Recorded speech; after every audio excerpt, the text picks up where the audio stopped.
Michiko and Hatchin, Episode 7, The Rain That Falls in Monotone. This was an interesting episode to me. I really enjoyed it because it was, like, Michiko is really different, of course, in this episode. Like, I don't know if she fell for the, like, we don't ever get the explanation as to what she saw in the guy, and maybe he, in a way, acted like Hiroshi, because obviously, we saw what Hiroshi really looked like. He doesn't have dark hair. He didn't. Personally, I didn't think he really looked like him, but I guess he kind of did in a sense. He looked more like that drawing that she got, which I still think looks a lot different than Hiroshi himself, honestly. But I don't know. It was just like from the very beginning, like when he just touched her hair, and it just something happened with her. She just kind of saw something in him that made her attracted to him. And I don't know what happened. It was almost like a weird sort of love story with her character in this episode where she really was contemplating being with this guy even though he was a married man, and she kissed him. I don't think they did anything after that. I think they did just end up kissing. I don't really know. But I don't know, it was just really interesting. It was very different for her character, and she had her moment. She's like kind of, when she like freaked out on Michiko and stuff, which was kind of funny when she just kept slapping her and she was like, just get the, buy the damn shampoo. I thought that was a really funny scene. It's probably the funniest in this episode. But just her character in this episode is very different. I really enjoyed it. And even Hatchin was different. Like after she found out what she was doing, like she's basically kind of given up on the search for Hiroshi, and it's like, I don't really need you anymore. I can do this on my own. And she takes off, and then she was like hardcore Hatchin, and she goes out and she runs into the guys that of course stole his shoes. Like that happened. I was like, why is she always losing his shoes? It's over and over again. Like someone's stealing her shoes. Her shoes fall off the thing. The laces come undone. She's just losing her shoes all the time. So I thought that was a cool scene. And she swims down. She actually wins, and she gets her stuff back. The guy is the little kid. He's honorable enough to at least save her life. He does save her, and he leaves her the stuff, but he doesn't give up the boat. But she does win his I can't think of what it's actually called, but she wins that, his little cloak with the buttons and stuff on it. So I thought that was actually kind of cool. She's gonna have her own little victory clothing. Like she won this, and it was a difference for her character. And I thought that was cool. It was a nice little moment at the end for her character, and then that was kind of put together with Michiko actually talking to the wife Anastasia, who comes to the hotel itself, and it's like, did you actually think my husband would leave me for you? And he would have just treated you wrong like he always does. He says he wants to swim and be like a fish in the open waters, but really he just likes when I come and scoop him up. And it was just interesting. It was like she was contemplating this stuff. It kind of messed with her head. It kind of made Hatchin not like her really in this episode. It was like, you're gonna be in an affair with this random guy, and you're gonna give up on this kind of big quest that we're supposed to be on. You're just giving up on it. So I'm gonna go off and do it myself, because I don't, obviously you aren't gonna help anymore, so I don't need you. And I just thought it was cool. It was a nice just transition for their characters, I think, where Hatchin felt like she really had to go out on her own because Michiko is kind of changing the plan just out of nowhere. So I enjoyed it. I thought it was cool. It was really simple. Obviously, like all these episodes, aside from the last two, which actually went together, they all have their own little stories. And then it's like tomorrow, I guess, since I'm like a week behind on this, they're just gonna be somewhere else and doing something else. Like they were in this area because the bike broke down. So it's like it's supposed to be 2 days. And it seemed like it was 2 days by the end of this episode. Hatchin ends up turning 10 years old. So they might talk about that a little bit. It is April, I guess her birthday is April 10th or 9th. I think the date was the 9th that they showed, so her birthday at midnight was April 10th. So she turns 10 on April 10th.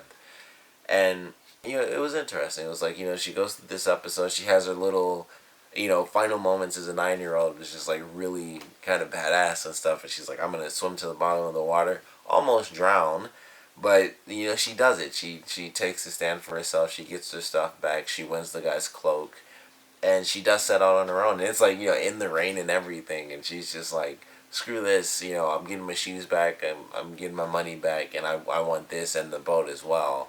And it would have been cool if she actually did win the boat. That would have been kind of awesome, even though I guess it does kind of make sense. I mean, they have their bike, so they're going to end up driving away anyway. But I think that would have been really cool as well if she made it all the way to the top and kind of fought the other three guys if they tried to fight her, and she just, beat them all up or something. But she had a cool moment. Um, Even when she was getting her shoes stolen, and she did kick the boy in the nose, and his nose started bleeding. And I thought she'd be able to, fight back, but it's 3 against 1. Like, guy or girl, it doesn't really make a difference. You're gonna get overpowered, and they're just gonna toss you right in the water. So unfortunately, that happened. But she had a good comeback in the end. I feel. I mean, she almost drowned, but she didn't. And the kid did. He was a bit honorable about it, and he gave her his cloak at least, and he gave her his stuff back. But I can understand why he wouldn't give up the boat. Like, it's a boat. It was a big boat too. Like, I don't know how these 3 kids got it, but somehow they have a giant boat, like even bigger than the one she was on. But I enjoyed this episode. It was very interesting to watch Michiko be so different in this one, and it was really cool and interesting to see what she was going to decide. And I think she had decided to kind of be with this guy. I mean, she was even talking to Hatchin about it. And then, of course, she was freaking out when she was called out on it. And then she knows that she's busted by the wife, who I thought for sure was going to hit her in the head with that ashtray when she saw the cigarette butts. I was like, uh-oh, she's going to empty the butts out, empty the rest of the ash out, and just like whack Michiko across the face, like, you're trying to steal my husband. But fortunately, that didn't happen. There wasn't like an insane fight. She just told her, like, no, you just be alone, like, you be treated wrong just like I am. And then she wants to know like what she saw in him, and I have to assume it was something with Hiroshi, just the way that maybe just his mannerisms and stuff, because like I said, he didn't really look like him.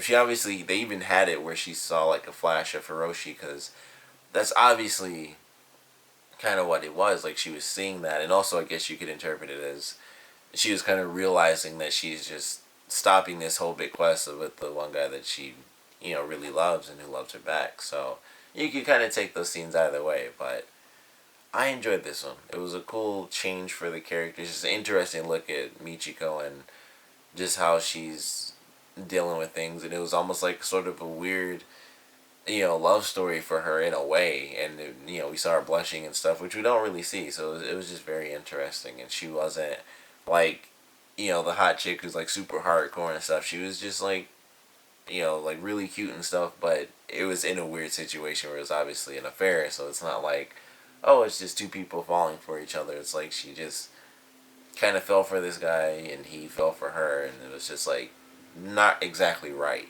So it was interesting. It was sort of a weird love story for this show. And then, of course, like I said, Hatchin kind of going out on her own towards the end was definitely kind of cool, and she, stuck to her guns, and she fought the kids, and she won, even though she almost drowned. She still technically won, so I thought it was a very good episode. Of course, I want to know what you guys thought about this one, so please comment below. Let me know your favorite parts, least favorite parts, and what do you guys think Michiko saw in this guy? Because to me, I mean, it started, like, all he did was, like, touch her hair, and of course, like, the cigarettes and stuff, and it was just, like, when it first happened, I was just thinking, like, man, like, I thought he was going to try to kiss her, like, in that very first scene, but then he just, like, touches her hair. And maybe that's what it was, where she thought the same thing, but he just did something simple.